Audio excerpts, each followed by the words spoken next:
പരിശുദ്ധ അമ്മയ്ക്കും തിരുക്കുമാരനും കോടാനുകൂടി നന്ദി പറയുന്നു.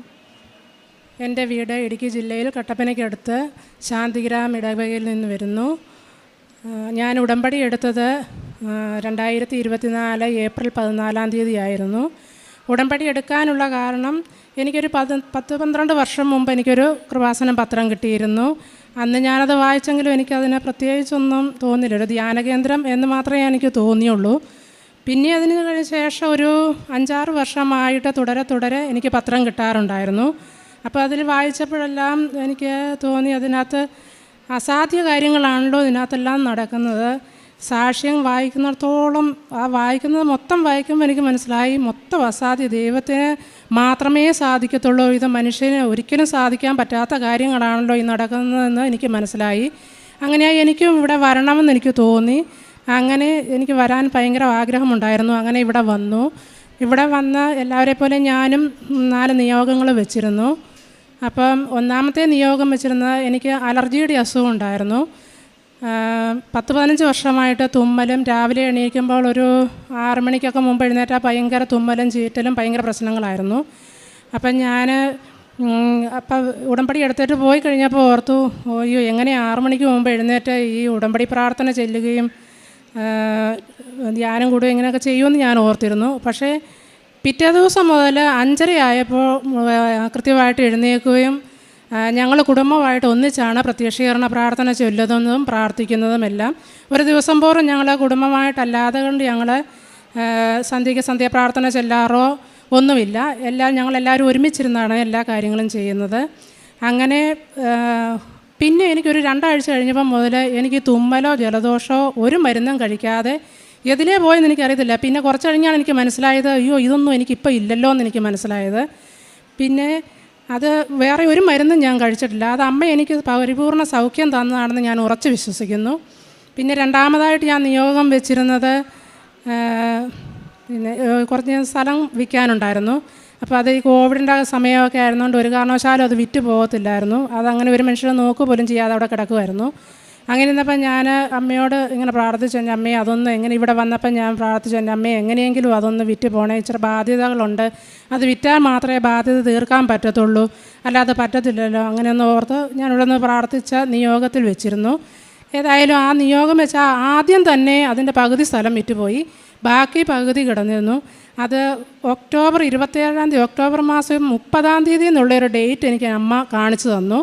അപ്പോൾ ഒക്ടോബർ 27 ഞായറാഴ്ചയായിരുന്നു. അന്ന് ഞാൻ പള്ളിയിൽ വെച്ച് ഇരുന്നപ്പോൾ ഞാൻ ഓർത്തു, അയ്യോ ഇന്ന് 27 ആയല്ലോ, 30 ആണല്ലോ ഡേറ്റ് വെച്ചിരിക്കുന്നത്, ഇനി 2-3 ദിവസം കൊണ്ട് ഇനിയിപ്പോൾ ഇത് നടക്കുമോ നടക്കത്തില്ലായിരിക്കും എന്ന് ഞാൻ ചിന്തിച്ചു. പക്ഷേ അത് കഴിഞ്ഞ് വീട്ടിൽ വന്ന് കാപ്പി കുടിച്ചിട്ടിരിക്കുമ്പോൾ 2 പേര് വരുന്നു. അവർ 2 പേരും വന്ന് ചോദിച്ചു, നിങ്ങൾ ആ സ്ഥലം വിൽക്കാൻ ഉദ്ദേശമുണ്ടോ, ഞങ്ങൾക്കൊരു വീട് വെക്കാനാണെന്ന് പറഞ്ഞു. അപ്പോൾ തന്നെ അത് പറഞ്ഞ് ധാരണയാകുകയും പിറ്റേ ദിവസം 28 അതിന് അഡ്വാൻസ് ടോക്കൺ തന്നു. 30 തന്നെ അത് ആധാരം ചെയ്യുകയും ചെയ്തു. അത് അമ്മ തന്ന വലിയ അനുഗ്രഹമാണ്. ഒക്ടോബർ 30 എന്നുള്ള ഡേറ്റാണ് അമ്മ എനിക്ക് കാണിച്ചു തന്ന്. ആ 30 തന്നെ ഇത് ആധാരം ചെയ്യാമെന്ന് പറഞ്ഞാൽ അമ്മ സാധിച്ചു തന്നല്ലെങ്കിൽ ഒരിക്കലും അത് നടക്കത്തില്ല. ഞാനത് ഉറച്ച് വിശ്വസിക്കുന്നു. പിന്നെ മൂന്നാമതായിട്ട് ഞാൻ വെച്ചിരുന്ന നിയോഗം, കഴിഞ്ഞ വർഷം കാലാവസ്ഥ എല്ലാവർക്കും അറിയാം പ്രതികൂലമായിരുന്നു. അത് കാരണം ഏലകൃഷിയാണ് ഞങ്ങൾക്ക്. അപ്പോൾ ഏലത്തിൻ്റെ കൃഷിയിൽ ഏലമൊക്കെ വളരെ മോശമായിട്ട് നിൽക്കുന്ന കാലാവസ്ഥയായിരുന്നു. അപ്പം ഞാനിങ്ങനെ പ്രാർത്ഥിച്ചു, എൻ്റെ അമ്മയെ നല്ല വിളവ് തരണേ, ഞങ്ങളെ അനുഗ്രഹിക്കണമേ, കൃഷി മോശമായ ഞങ്ങളുടെ കാര്യങ്ങളെല്ലാം മൊത്തം അവതാളത്തിലാകും എന്ന് ഞാനിങ്ങനെ ഓർത്ത് പ്രാർത്ഥിച്ചുകൊണ്ടിരുന്നു. എന്നിട്ട് ഞങ്ങൾ ഉടമ്പടി ഉപ്പ് കൊണ്ട് സ്ഥലത്തിൻ്റെ 4 മൂലയും കൊണ്ട് ഇടുകയും പ്രാർത്ഥിക്കുകയും ചെയ്തു. ഏതായാലും അത്ഭുതം എന്ന് പറയട്ടെ, വിളവെടുപ്പിൻ്റെ സമയമാകുമ്പോൾ 500 കിലോ പച്ചക്കായ കിട്ടുകയുള്ളെങ്കിൽ അത് ഞങ്ങൾക്ക് 1000 കിലോ ആയിട്ട് അത് പരിശുദ്ധ അമ്മ ഞങ്ങൾക്ക് നൽകി അനുഗ്രഹിച്ചു. അത് കായെടുക്കാൻ പോകുന്ന സമയത്ത് ബക്കറ്റിലും ചാക്കയിലും ഒക്കെ ഉടമ്പടി തൈലം പുരട്ടി വിശ്വാസ പ്രമാണം ചൊല്ലി പ്രാർത്ഥിച്ചിട്ടാണ് കൊടുത്തു വിടുന്നത്. തിരിച്ചു വരുമ്പോൾ ഞങ്ങൾക്ക് പ്രതീക്ഷിക്കുന്നതിലും കൂടുതൽ എങ്ങനെയാണെങ്കിലും ഞങ്ങൾക്ക് നൽകി ദൈവം അനുഗ്രഹിച്ചുകൊണ്ടിരുന്നു. അതിനും ഈശോയ്ക്കും അമ്മയ്ക്കും 1000 നന്ദി പറയുന്നു. പിന്നെ 4മതായി വെച്ചിരുന്നത് ഈ മകളുടെ ജോലിയുടെ കാര്യത്തിനാണ്. എല്ലാവർക്കും അറിയാം, സെൻട്രൽ ഗവൺമെൻറ് ജോലിക്ക് വേണ്ടി പരിശ്രമിക്കുന്ന എല്ലാവർക്കും അറിയാം, അത്ര എളുപ്പമുള്ള കാര്യമല്ല, ഭയങ്കര ബുദ്ധിമുട്ടാണത് കിട്ടാനെന്നറിയാം. ഏതായാലും ഒറ്റ അറ്റംപ്റ്റിൽ തന്നെ അത് അമ്മ നൽകി അനുഗ്രഹിച്ചു. അതിൻ്റെ സാക്ഷ്യം മകൾ പറയും. പിന്നെ ചെറുതും വലുതുമായ ഒരുപാട് അനുഗ്രഹങ്ങൾ അമ്മ ഞങ്ങൾക്ക് തന്നു. ഈ ഷോയിലൂടെ ഞങ്ങൾക്ക് സാധിച്ചു തന്നു. എന്തെങ്കിലും ഒരു ചെറിയ അസുഖങ്ങളോ അസ്വസ്ഥതകളോ ഉണ്ടായാൽ, കാലിന് വേദനയോ കൈക്ക് വേദനയോ എന്തെങ്കിലും പ്രശ്നമുണ്ടായാൽ അപ്പോഴേ ഞാൻ ഉടമ്പടി തൈലം എടുത്ത് വിശ്വാസ പ്രമാണം ചൊല്ലി പ്രാർത്ഥിക്കും. അത് ആ സെക്കൻഡിൽ തന്നെ, പിന്നെ അത് എതിലേ പോയെന്നറിയത്തില്ല, അത് തന്നെ അതെനിക്ക് പരിപൂർണ്ണ സൗഖ്യം തരുകയും ചെയ്യും. അത് എനിക്കെന്നല്ല, ഞങ്ങൾക്ക് എല്ലാവർക്കും, ഞങ്ങളുടെ കുടുംബത്തിലെല്ലാവർക്കും. ഞങ്ങളെല്ലാവരും വളരെ വിശ്വാസത്തോടുകൂടി തന്നെയാണ് ജീവിക്കുന്നത്. മകനാണെങ്കിൽ ഒരു മകനാണുള്ളത്. അവൻ എല്ലാ ദിവസവും രാവിലെ പള്ളിയിൽ പോവുകയും പ്രാർത്ഥിക്കുകയും എല്ലാം ചെയ്യും. ഒരു ദിവസം പോലും പള്ളിയിൽ പോകാനൊന്നും ഒരു ദിവസം പോലും മുടക്കം കാണിക്കാറില്ല. ഞങ്ങൾക്ക് ഇച്ചിരി ദൂരമായതുകൊണ്ട് ഞങ്ങൾ എല്ലാ ദിവസവും പള്ളിയിൽ പോക്ക് നടക്കത്തില്ല. മകൻ മാത്രമേ എന്നും പോകാറുള്ളൂ. പിന്നെ മകൾക്ക് കിട്ടിയ അനുഭവം മകൾ പറയും. 2024 ഏപ്രിലിൽ അമ്മ കൃപാസനത്തിൽ വന്നപ്പം ഞാൻ കൃപാസനത്തെക്കുറിച്ച് കേട്ടിട്ടുണ്ട്. ഇങ്ങനെ ഈ പറഞ്ഞ പോലെ ഇവിടെ പലരും പറഞ്ഞു ട്രോൾ വീഡിയോകൾ കണ്ടിട്ടാണ്. ഞാനും അങ്ങനെ ഒരു ട്രോൾ വീഡിയോ കണ്ടിട്ടുണ്ട്. അപ്പം ഞാനിങ്ങനെ വിചാരിച്ചിട്ടുണ്ട്, ഉപ്പ്, പത്രം, എന്ത് മെറ്റീരിയലിസ്റ്റിക് ആയിട്ടുള്ള വിശ്വാസമാണെന്ന് ഞാൻ പലപ്പോഴും ചിന്തിച്ചിട്ടുണ്ട്. പക്ഷെ ഞാൻ പുറത്ത് പറഞ്ഞിട്ടില്ല, നിന്ദിച്ചിട്ടില്ല, പക്ഷേ വന്ദിച്ചിട്ടുമില്ല. അങ്ങനെ ഒരു ഇതിലാണ് നിൽക്കുന്നത്. അപ്പം അമ്മ കൃപാസനത്തിൽ പോവുകയെന്ന് പറഞ്ഞു കഴിഞ്ഞപ്പം ഞാനിങ്ങനെ അമ്മയ്ക്കിപ്പം അതുകൊണ്ട് സന്തോഷം കിട്ടുന്നുണ്ടെങ്കിൽ അമ്മ പൊയ്ക്കോട്ടെ എന്നല്ലാണ്ട് ഞാൻ അതിനെക്കുറിച്ച് വിശ്വസിക്കുന്ന ഒരു കാര്യത്തെക്കുറിച്ച് ഞാൻ ജീവിതത്തിൽ ചിന്തിച്ചിട്ടില്ല. അപ്പം അമ്മ പോയിട്ട് ഞാൻ അപ്പം SSC കോച്ചിങ്ങുമായിട്ട് ബന്ധപ്പെട്ട് തിരുവനന്തപുരത്താണ്. അപ്പം ഞാൻ ആ പ്രാവശ്യം വീട്ടിൽ വന്നു കഴിഞ്ഞപ്പോൾ അമ്മ ഇങ്ങനെ പോയതും ഇങ്ങനെ ഉടമ്പടി എടുത്തതും ഒക്കെ പറഞ്ഞു. പക്ഷെ ഞാൻ അതിൻ്റെ ഒത്തിരി ഇൻട്രസ്റ്റ് കാണിച്ചില്ല, എന്താണെന്നറിയാനോ ഒന്നും. അത് കഴിഞ്ഞ് ഇങ്ങനെ പിന്നീട് ഇങ്ങനെ അമ്മ പല പ്രാവശ്യങ്ങളിലായിട്ട് ഇങ്ങനെ അന്ന് എനിക്ക് അമ്മ തൈലം തന്നു വിട്ടു. ഇവിടുന്ന് കിട്ടിയ തൈലം എനിക്ക് തന്നു വിട്ടു. നീ എന്തെങ്കിലും ഒരു പരീക്ഷയ്ക്ക് പോകുമ്പോഴോ എന്തെങ്കിലും ഒരു കാര്യത്തിന് പോകുമ്പോഴോ നീ ഇത് തേച്ചിട്ട് ഇത് വെച്ച് കുരിശ് വരച്ചിട്ട് നീ പോകണം എന്ന് പറഞ്ഞു. അപ്പം അത് ഞാൻ അനുസരിക്കുന്നുണ്ടായിരുന്നു. ഇപ്പം എന്തെങ്കിലും എനിക്കൊരു വിഷമം ഉണ്ടാകുമ്പോഴോ അല്ലെങ്കിൽ എനിക്കൊരു ദിവസം പഠിക്കാൻ പറ്റുന്നില്ലെങ്കിലോ ഞാൻ രാവിലെ ഈ തൈലം എടുത്ത് എൻ്റെ ബാഗിലുണ്ടാവും. അത് തൈലം എടുത്ത് ഞാൻ കുരിശ് വരച്ചിട്ട് പിന്നെ എനിക്ക് പഠിക്കാൻ പറ്റും. ഇപ്പം എനിക്ക് എന്തൊരു ബുദ്ധിമുട്ടുണ്ടെങ്കിലും എനിക്കന്ന് പഠിക്കാൻ പറ്റും. അപ്പം അങ്ങനെ ഞാൻ ചെയ്യുന്നുണ്ടായിരുന്നു. എന്നിട്ട് ഞാൻ നോക്കിക്കൊണ്ടിരുന്നത് SSC CGL എന്ന് പറഞ്ഞൊരു എക്സാം ആയിരുന്നു. അപ്പം ഓഗസ്റ്റ് മാസം 2024 ഓഗസ്റ്റ് മാസം എനിക്കൊരു ഓഗസ്റ്റ് 6-ാം തീയതി എനിക്ക് ഒരു ചെറിയ പനി വന്നു. കുറയുന്നില്ല. 6 ആയി, 7 ആയി, 8 ആയി, പനി കുറയുന്നില്ല. അപ്പം ഞാൻ ഹോസ്പിറ്റലിൽ പോയപ്പം ഇങ്ങനെ എൻ്റെ ഹോസ്റ്റലിൽ തന്നെയുള്ള 1-2 കുട്ടികൾക്ക് ഡെങ്കി ഉണ്ടായിരുന്നു. അപ്പോൾ അവരെന്നോട് പറഞ്ഞു കൗണ്ട് ചെക്ക് ചെയ്യാൻ പറഞ്ഞു. കൗണ്ട് ചെക്ക് ചെയ്തു. പ്ലേറ്റ്ലെറ്റ്സിൻ്റെ കൗണ്ട് കുറവാണ്. ഡോക്ടറെ കണ്ടു. അപ്പം ഡോക്ടർ പറഞ്ഞു പ്ലേറ്റ്ലെറ്റ്സിൻ്റെ കൗണ്ട് കുറയുന്നത് ഇപ്പം വൈറൽ ഫീവറിനും വരുന്നുണ്ട്, ഡെങ്കി തന്നെയാണോ എന്ന് പറയാനായിട്ടില്ല. എന്തായാലും ഒന്നോടെ കൗണ്ട് ചെക്ക് ചെയ്യാൻ പറഞ്ഞു. വീണ്ടും കൗണ്ട് ചെക്ക് ചെയ്തു, കുറഞ്ഞു. ഞാൻ വീട്ടിലേക്ക് പോന്നു. വീട്ടിൽ വന്നു, വീണ്ടും കൗണ്ട് ചെക്ക് ചെയ്തു, വീണ്ടും കുറഞ്ഞുകൊണ്ടിരിക്കുക. അപ്പം ഹോസ്പിറ്റലിൽ അഡ്മിറ്റ് ആക്കി. അപ്പം എനിക്ക് ഭയങ്കര ടെൻഷനായി. കാരണം അന്ന് ഡേറ്റ് വന്നു, സെപ്റ്റംബർ 9 തൊട്ടിട്ട് CGLൻ്റെ എക്സാം ആരംഭിക്കുകയാണ്. ഈ എക്സാം ബേസിക്കലി ഭയങ്കര നമ്മൾ എത്രത്തോളം കൺസിസ്റ്റൻ്റ് ആയിട്ട് വർക്ക് ചെയ്യുന്നു അതിനനുസരിച്ച് മാത്രം കിട്ടുന്നൊരു എക്സാമാണ്. അപ്പം ഒരു ദിവസം പഠിക്കുന്നില്ലെങ്കിൽ അതിൻ്റെ വില കൊടുക്കേണ്ട വരും എന്നുള്ളത് എനിക്ക് നന്നായിട്ട് അറിയാം. അപ്പം ഞാനിങ്ങനെ ഹോസ്പിറ്റലിൽ ഇരുന്നപ്പോൾ ഇങ്ങനെ കരഞ്ഞുകൊണ്ടിരിക്കുക. എനിക്ക് പേടിയാവുക. ഇതിപ്പോൾ അടുത്ത ഒരു മാസത്തിൽ എക്സാമുമാണ്. ഞാനിങ്ങനെ ഹോസ്പിറ്റലിൽ എത്ര ദിവസം എൻ്റെ ഹോസ്പിറ്റൽ വാസം നീളുന്നു അത്രത്തോളം ഇതെനിക്ക് പറ്റത്തില്ലെന്നുള്ള കാര്യം എനിക്ക് ഉറപ്പാണ്. അപ്പം ഇങ്ങനെ അമ്മ അപ്പോഴും ഇരുന്ന് ഇങ്ങനെ സാക്ഷ്യം കേട്ടുകൊണ്ടിരിക്കുക. അപ്പം അച്ഛൻ ഇങ്ങനെ അമ്മയോട് പറഞ്ഞു, ഇവിടെ വരുന്നവർക്കൊക്കെ 6-7 തവണയൊക്കെ 6-7 കാര്യങ്ങളൊക്കെ ഇങ്ങനെ മാതാവ് നടത്തി കൊടുക്കുക, എല്ലാം മാതാവ് അറിഞ്ഞ് കാണിക്കുക, നമുക്ക് മാത്രം എന്താ ഇങ്ങനെ എന്നിങ്ങനെ ചോദിച്ചു. അപ്പം അമ്മ ഇങ്ങനെ പറയുന്നുണ്ട്, ഇല്ല ഇത് നമ്മുടെ കാര്യങ്ങളും മാതാവ് നടത്തി തരും എന്ന് പറഞ്ഞു. അപ്പം അമ്മ ഇങ്ങനെ സാക്ഷ്യം കേൾക്കുന്നുണ്ട്. അപ്പോഴാണ് ഞാൻ ആദ്യമായിട്ട് ഈ സാക്ഷ്യങ്ങളൊക്കെ ശ്രദ്ധയോടെ കേട്ട് തുടങ്ങുന്നത്. എന്നിട്ട് ഇങ്ങനെ പിറ്റേ ദിവസം രാവിലെ കൗണ്ട് ചെക്ക് ചെയ്യാൻ വേണ്ടിയിട്ട് സിസ്റ്റർ വന്നു കഴിഞ്ഞപ്പോഴത്തേക്കും അമ്മ പറഞ്ഞു, ഇന്ന് കൗണ്ട് കൂടിയിരിക്കും, നീ നോക്കിക്കോ എന്ന് പറഞ്ഞു. ശരിയായിരുന്നു. അന്ന് 11 മണിയായപ്പോൾ റിസൾട്ട് വന്നപ്പോൾ എൻ്റെ കൗണ്ട് 10,000 കൗണ്ട് കൂടി. പിറ്റേ ദിവസം ഇതുപോലെ പറഞ്ഞു, ഇനി കൂടുകയേ ഉള്ളൂ എന്ന് പറഞ്ഞു. എനിക്ക് അപ്പോഴും ടെൻഷനാണ്. കാരണം ഇത് കുറയോ എന്നുള്ളത് എനിക്ക് പേടിയുണ്ട്. അപ്പോഴും അമ്മ പറഞ്ഞു, ഇല്ല കൂടുകയേ ഉള്ളൂ എന്ന് പറഞ്ഞു. 4 ദിവസം 10,000 വെച്ച് കൂടി. 4-ാമത്തെ ദിവസം ഡെങ്കി ഫീവർ കാരണം അഡ്മിറ്റ് ആയിരുന്നു ഞാൻ. 4-ാമത്തെ ദിവസം ഹോസ്പിറ്റലിൽ നിന്ന് ഡിസ്ചാർജായി. അത് കഴിഞ്ഞിട്ട് ഇങ്ങനെ വീട്ടിൽ പ്രോപ്പർ റെസ്റ്റ് വേണമെന്ന് പറഞ്ഞു. പക്ഷേ എനിക്കിങ്ങനെ സമാധാനമില്ല. ഞാൻ 2 ദിവസം കഴിഞ്ഞപ്പോഴത്തേക്കും പ്രോപ്പർ റെസ്റ്റ് ഒന്നും എടുക്കാണ്ട് ഞാൻ തിരുവനന്തപുരത്തേക്ക് തിരിച്ചുപോയി.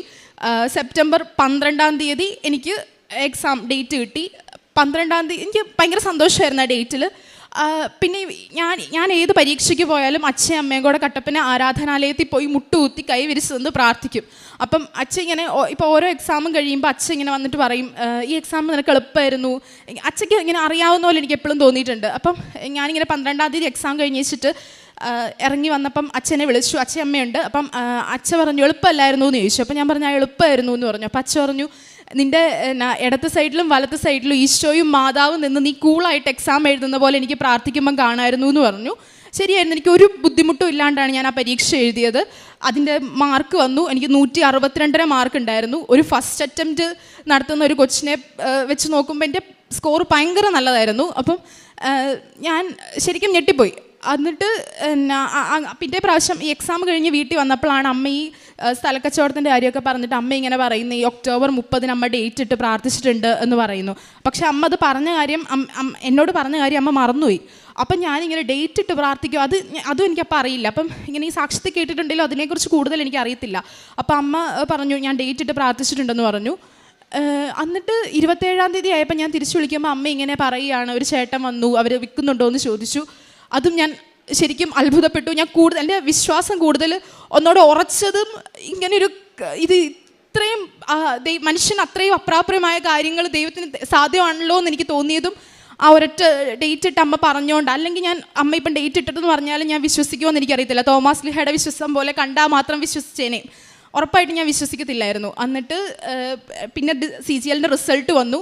അപ്പോൾ എനിക്കൊരു എക്സ്ട്രാ പേപ്പർ, എനിക്ക് നല്ല മാർക്കുണ്ടായിരുന്നു. 162 മാർക്ക് നോർമലൈസേഷൻ കഴിഞ്ഞ് 172 സംതിങ് ആ മാർക്കായി. അപ്പം എനിക്ക് നല്ല മാർക്കായിരുന്നു 200-ൽ. അപ്പം എനിക്ക് ഒരു എക്സ്ട്രാ പേപ്പറും കൂടെ എഴുതാൻ പറ്റി, സ്റ്റാറ്റിസ്റ്റിക്സിൻ്റെ ഒരു പേപ്പർ. അപ്പം ആ പേപ്പറും കൂടെ അത് എഴുതണമെന്ന് നിർബന്ധമില്ല, നമുക്ക് വേണമെന്നുണ്ടെങ്കിൽ എഴുതിയാൽ മതി. അപ്പം ഒരു എക്സ്ട്രാ പോസ്റ്റിനും കൂടെ നമുക്ക് അപ്ലൈ ചെയ്യാൻ പറ്റും. അപ്പം ഞാനിങ്ങനെ വീട്ടിലേക്ക് വിളിച്ചിട്ട് അച്ഛനോടും അമ്മയോടും ചോദിച്ചു, ഞാനിത് എഴുതണോ എന്ന് ചോദിച്ചു. അപ്പം എൻ്റെ ഉൾബോധ മനസ്സിലിങ്ങനെ എന്നോട് പറയുന്നുണ്ട്, മാതാവ് ഇങ്ങനെ പറയുന്ന പോലെ ഉണ്ട്. അതിൽ പിന്നെ ഞാൻ എപ്പോഴും മാതാവിനോട് ഇങ്ങനെ ചോദിക്കും എന്തെങ്കിലും ചെയ്യണോ എന്ന്. അപ്പം ഇങ്ങനെ മാതാവ് എന്നോട് പറയുന്നുണ്ട് നീ ചെയ്യണം. എന്നിട്ടും ഞാനിങ്ങനെ അച്ഛനോടും അമ്മയോടും ചോദിച്ചു ചെയ്യണോ എന്ന് ചോദിച്ചു. അപ്പോൾ അവർ പറഞ്ഞു നിന്നെക്കൊണ്ട് പറ്റുമെങ്കിൽ നീ ചെയ്യ്, ഇതിപ്പം എത്രത്തോളം നമ്മൾ പഠിക്കുന്നുണ്ടോ അതിൽ കൂടുതൽ കുറച്ചും കൂടെ സമയം ഇൻവെസ്റ്റ് ചെയ്യണം, അപ്പം അത് നിനക്ക് പറ്റുന്നുണ്ടെങ്കിൽ നീ ചെയ്യ് എന്ന് പറഞ്ഞു. അപ്പം ഞാൻ തീരുമാനിച്ചു ഇത് ചെയ്യാം എന്ന് തീരുമാനിച്ച് അതിനും കൂടെ പഠിക്കാൻ തുടങ്ങി. എനിക്ക് മാനസികമായിട്ട് ഞാൻ ഒത്തിരി ഇങ്ങനെ ഈ വർഷം ഇത് കിട്ടുമോ കിട്ടിയില്ലെങ്കിൽ എനിക്ക് എന്താവും. ഇപ്പം എൻ്റെ അനിയൻ +2 കഴിഞ്ഞ് വരികയായിരുന്നു. അപ്പം അവനെയും എന്നെയും കൂടെ ഒരേ സമയത്ത് പഠിപ്പിക്കാനുള്ള സാമ്പത്തിക സ്ഥിതിയൊന്നും ഞങ്ങൾക്കില്ല. അപ്പം എന്തായാലും ഒരാൾ സാക്രിഫൈസ് ചെയ്യേണ്ടി വരും. അതിപ്പം ഞാനായാലും എനിക്ക് സന്തോഷമേ ഉള്ളൂ. പക്ഷേ എനിക്ക് ഇങ്ങനെ പഠിക്കണം, ഇത് ചെയ്ത് എടുക്കണം എന്നുള്ളൊരു നിർബന്ധം എനിക്കുണ്ടായിരുന്നു. അപ്പം അതുകൊണ്ടിട്ട് ഞാനിങ്ങനെ പ്രാർത്ഥിച്ചുകൊണ്ടിരുന്നു. പറ്റുമ്പോഴൊക്കെ ഞാൻ പള്ളിയിൽ പോയി വെറുതെ ഇരിക്കും. അന്നേച്ചിട്ട് ഇങ്ങനെ കൊന്തയല്ലോ എന്തെങ്കിലുമൊക്കെ ചെയ്യും. ഇങ്ങനെ മുട്ട നീന്തി പള്ളിയിൽ പോയി നിന്ന് പ്രാർത്ഥിക്കും, കൊന്ത ചൊല്ലും, പ്രാർത്ഥിക്കും. ആ എക്സാമിൻ്റെ സമയമായി. ജനുവരി 20-ാം തീയതി എനിക്ക് മെയിൻസിൻ്റെ 19, 20 മെയിൻസിൻ്റെ എക്സാമിൻ്റെ ഡേറ്റ് വന്നു. ഞാൻ 10-ാം തീയതി തൊട്ട് നോമ്പെടുത്ത് പ്രാർത്ഥിക്കാൻ തുടങ്ങി. 19-ാം തീയതി ആദ്യത്തെ പേപ്പർ സ്റ്റാറ്റിസ്റ്റിക്സിൻ്റെ എക്സാം കഴിഞ്ഞു. എനിക്ക് വലിയ എളുപ്പമൊന്നും അല്ലായിരുന്നു, കുഴപ്പമില്ലെന്നേ ഉള്ളായിരുന്നു. ഞാൻ എന്തൊക്കെയോ കുത്തിയിട്ടുണ്ട്, കുറച്ച് കറക്കി കുത്തി എന്നൊക്കെ ഉള്ളതല്ലാണ്ട് എനിക്ക് ഭയങ്കര എളുപ്പമൊന്നും അല്ലായിരുന്നു. 20-ാം തീയതി അടുത്ത എക്സാമിന് വേണ്ടിയിട്ട് ഇരിക്കുമ്പോൾ ഉച്ച കഴിഞ്ഞപ്പം തൊട്ട് എനിക്ക് അപ്പടി ദേഹത്ത് വേദനയും ഒട്ടും വയ്യ. അപ്പോഴത്തേക്കും ഞാൻ വീട്ടിലേക്ക് വിളിച്ചു, പറഞ്ഞു എനിക്ക് വയ്യാന്ന് തോന്നുന്നു, പനി പിടിക്കുന്ന പോലെയാന്ന് തോന്നുന്നു എന്ന് പറഞ്ഞപ്പോൾ അവർ ഹോസ്പിറ്റലിൽ പോയി ഇഞ്ചക്ഷൻ എടുത്തു. എന്നിട്ടും രാവിലെ ആയപ്പോൾ ഒട്ടും വയ്യ. രാവിലെ 6 മണി തൊട്ട് 7 വരെയുള്ള സമയം കൊണ്ട് ഞാൻ 3 പ്രാവശ്യം ഛർദ്ദിച്ചു. 2.25 മണിക്കൂറിൻ്റെ എക്സാം 9 തൊട്ട് 12 വരെയും പിന്നെ 2 തൊട്ട് 2:45 വരെ ടൈപ്പിംഗ് ടെസ്റ്റും ഉണ്ട്. അപ്പം ഇതിനൊക്കെ ആരോഗ്യം വേണം. അപ്പം ഞാൻ ഒന്നും കഴിച്ചിട്ടും ഇല്ല. 3 പ്രാവശ്യം ഞാൻ എന്തെങ്കിലും കഴിച്ചിട്ടുണ്ട്, എൻ്റെ ആരോഗ്യം ഉള്ളതൊക്കെ ഞാൻ ഛർദ്ദിച്ച് കളയുക. അപ്പം എനിക്ക് ഒട്ടും വയ്യ. അപ്പം ഞാനിങ്ങനെ ആലോചിച്ചു, ഇതെന്താ എനിക്ക് മാത്രം ഇങ്ങനെ എന്തെങ്കിലും ഒരു കാര്യത്തിന് വേണ്ടി പോകാൻ നേരത്ത് ഇങ്ങനെ എന്തെങ്കിലും അസുഖമായിട്ടോ അല്ലെങ്കിൽ എന്തെങ്കിലും ബുദ്ധിമുട്ടുകളായിട്ടോ എനിക്ക് മാത്രം എന്താ ഇങ്ങനെയെന്ന് വിചാരിച്ചു. അപ്പം ഞാനിങ്ങനെ എന്തെങ്കിലുമൊക്കെ ബുദ്ധിമുട്ടൊക്കെ വരുമ്പോൾ ഇങ്ങനെ വചനപ്പെട്ടിയിൽ വചനം എടുത്ത് നോക്കും. അപ്പം എനിക്ക് കിട്ടി 2 കൊറിന്തോസ് 12:9. ബലഹീനതയിലാണ് കർത്താവിൻ്റെ ശക്തി പൂർണ്ണമായും പ്രകടമാകുന്നത്. അപ്പം ഞാൻ വിചാരിച്ചു ശരിയാണ്, ആദ്യത്തെ സമയത്ത് ഞാൻ ബലഹീനയായിരുന്നു, എനിക്കൊന്നും ചെയ്യാൻ പറ്റുന്ന അവസ്ഥയിലല്ല ഞാൻ പോയി പരീക്ഷ എഴുതിയത്. പക്ഷെ എനിക്ക് അത്രയും മാർക്ക് കിട്ടിയല്ലോ, അപ്പം ഈ പരീക്ഷയിലും എനിക്ക് കുഴപ്പമുണ്ടാവില്ല എന്ന് പറഞ്ഞു. എന്നിട്ട് ഞാൻ പരീക്ഷയ്ക്ക് കയറാൻ നേരത്തെ ഇവരെ വിളിച്ചു. അപ്പം അച്ഛയും അമ്മയും പറഞ്ഞു ആരാധനാലയത്തിലുണ്ട്, ഈ ഒരു 5 മണിക്കൂർ 6 മണിക്കൂർ നിനക്കൊന്നും സംഭവിക്കില്ല, ഇനി അത് കഴിഞ്ഞ് എന്തെങ്കിലും സംഭവിച്ചാലേ ഉള്ളൂ, ഈ പരീക്ഷ ചെയ്യുന്ന സമയത്തൊന്നും നിനക്കൊന്നും സംഭവിക്കില്ല എന്ന് പറഞ്ഞു. അവർ പറഞ്ഞത് ശരിയായിരുന്നു. രാവിലെ അത്രയും ഛർദ്ദിച്ചിട്ട് പോയി, അത്രയും അവശ്യമായിട്ട് പോയിട്ടും എനിക്ക് 9 തൊട്ട് ആ പരീക്ഷ ചെയ്യുന്ന സമയത്തൊന്നും ഒന്നും പറ്റിയില്ല. ആ എക്സാം അതിൻ്റെ സെക്ഷൻ 1 ഭയങ്കര അത്യാവശ്യം പാടുള്ള ക്വസ്റ്റ്യൻസ് ഒക്കെ ആയിരുന്നു.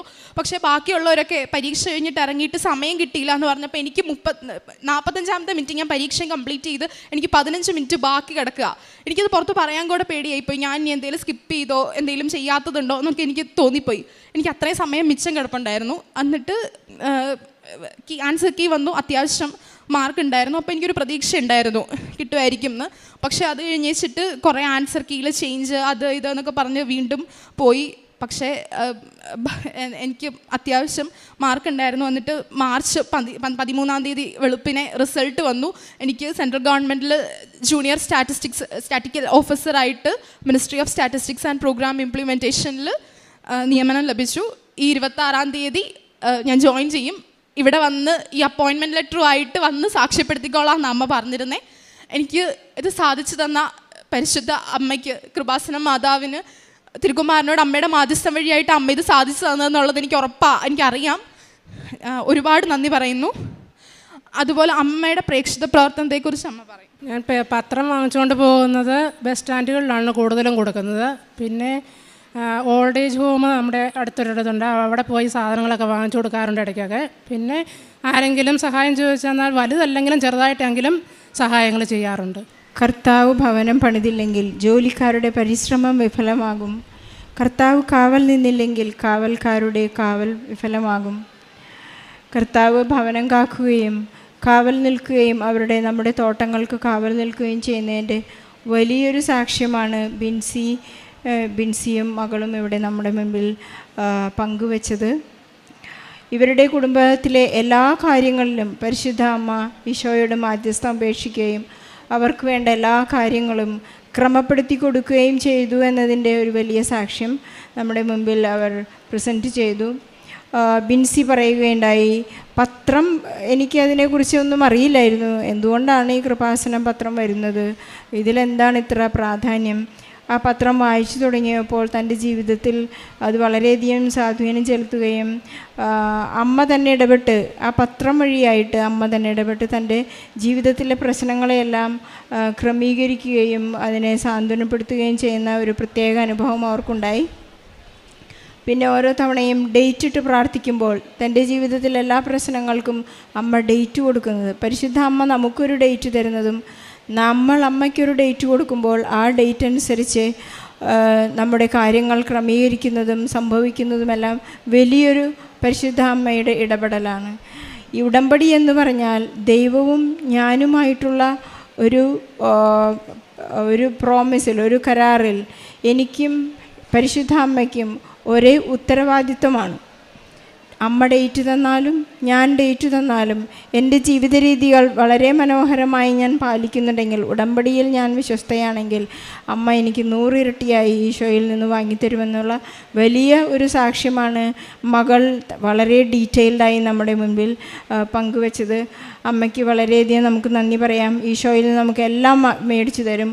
കാരണം ഈശോയുടെ നാമത്തിൽ എന്ത് ചോദിച്ചാലും പിതാവായ ദൈവത്തിനത് റിജക്റ്റ് ചെയ്യാൻ സാധിക്കുകയില്ല എന്നതിൻ്റെ വലിയൊരു തെളിവ് സമർപ്പിക്കുകയുണ്ടായി. അതുപോലെ തന്നെ ഇവരുടെ അലർജി മാറി. 15 വർഷമായിട്ട് തുമ്മലും അലർജിയും ചൊറിച്ചിലും അതെല്ലാം ഒരു നിമിഷം കൊണ്ട് ഉടമ്പടി വസ്തുക്കളുടെ പ്രയോഗം, പ്രാർത്ഥന, ദൈവവചനം, വിശ്വാസ പ്രമാണം, പ്രത്യക്ഷീകരണ പ്രാർത്ഥന, ഇതൊക്കെയാണ് ഇവരുടെ ഏറ്റവും വലിയ മരുന്ന്. അതിൽ നിന്നെല്ലാം അവർക്ക് സൗഖ്യം നൽകി. അതുപോലെ തന്നെ അവരുടെ വിളവ്, അവർക്ക് വളരെ ഭയമായിരുന്നു. വിളവിൽ ആശ്രയിച്ച്, കൃഷിയിൽ ആശ്രയിച്ച് ജീവിച്ചിരുന്നവർക്ക് ഏലം കൃഷി ചെയ്യുമ്പോൾ എല്ലാവരുടെയും അടുത്തുള്ള എല്ലാ തോട്ടങ്ങളിലും വളരെ മോശമായ വിളവെടുപ്പിൻ്റെ കാലം വന്നപ്പോൾ ഇവർ വളരെ മുൻപ് തന്നെ അവിടെ പരിശുദ്ധ അമ്മയുടെ സാന്നിധ്യം ഉപേക്ഷിക്കുകയും ഉപ്പും ഈ പരിശുദ്ധ അമ്മയുടെ ഇവിടെ നിന്ന് കിട്ടിയ വിശുദ്ധ വസ്തുക്കൾ ഉപയോഗിച്ച് അവരതിനെ ആക്ടിവേറ്റ് ചെയ്യുകയും അവർക്ക് വളരെയധികം വിളവ് നൽകി അനുഗ്രഹിച്ചു എന്ന് പറയുന്നു. ഈശോയുടെ സാന്നിധ്യം അവരുടെ ജീവിതത്തിലുടനീളം എല്ലാ ബലഹീനതയിലും ഈശോ അവർക്ക് ഉറപ്പു നൽകിയതിൻ്റെ വലിയൊരു സാക്ഷ്യം നമ്മുടെ മുൻപിൽ അവർ സമർപ്പിച്ചു. നമുക്ക് ഈശോയ്ക്കും പരിശുദ്ധ അമ്മയ്ക്കും പിന്നെ അവർ പറഞ്ഞത് ഇനിയുള്ള ജീവിതം അവർക്ക് ഈശോയില്ലാതെ ജീവിക്കാനില്ല. ഈശോയാണ് അവർക്കെല്ലാം. പരിശുദ്ധ അമ്മയാണ് അവരുടെ വഴികാട്ടി. പരിശുദ്ധാത്മാവാണ് അവരുടെ സഹവാസത്തിന് ഏക കാരണം. നമുക്ക് ഈശോയ്ക്കും പരിശുദ്ധ അമ്മയ്ക്കും പരിശുദ്ധ ത്രിത്വത്തിനും വലിയൊരു കയ്യടി നൽകി ഈ സാക്ഷ്യം അവർക്ക് സമർപ്പിക്കാം.